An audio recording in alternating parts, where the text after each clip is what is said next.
Jom kita start.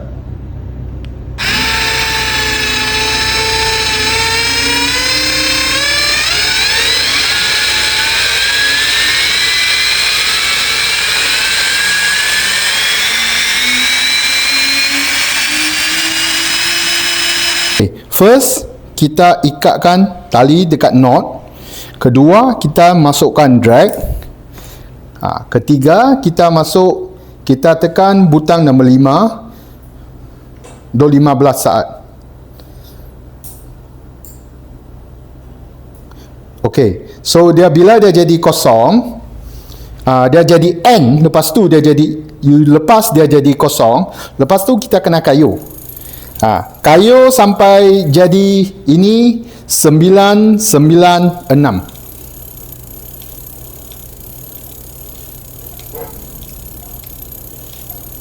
Kayu sampai 996. Okey, lepas tu jom kita start tekan ini. Dah start kayu, lepas tu yang butang tepi tu, ini untuk adjust speed dia.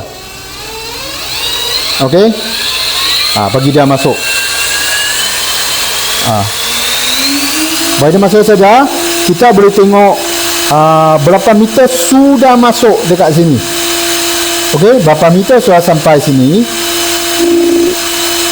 Okey, so kalau tali sudah siap masuk, sudah penuh, kita nak dia stop, kita tekan butang nombor 3. 1, 2, 3, yang butang ni.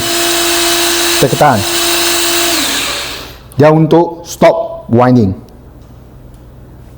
Okey, lepas kita sudah stop winding, kita tekan butang nombor 2. Bagi dia jadi LNO. Okey, tekan.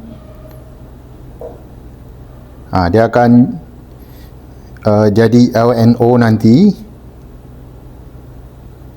LNO lepas. Okey, sekarang kita nak letak PE berapa tali yang kita masuk. So dia boleh tahu nanti satu gulungan dia akan berapa meter. So ini PE 6, 8, 10, 12, dia paling kecil PE 4 lah. Kabel masuk di PE 5. Bila kita sudah siap, tekan butang nombor 6. Okey, lepas tu kita siap.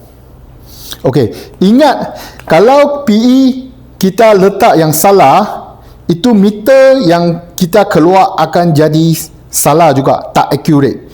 So kita, let's say ini PE 4 ke atau PE 5 atau PE 6, dan kita kena set yang betul. Kalau PE 7, ini macam susah, kita kena ikut either PE 6 atau PE 8. Bagi saya akan letak PE 8 lah, pasal dia lebih gemuk kan. So at least kita boleh tahu dia lebih rendah daripada yang meter yang dia tali turun. Okey, siap. Terima kasih. Mesin Mia Ipoh Command AC 3 JPC boleh dapatkan di Ikani Tackle.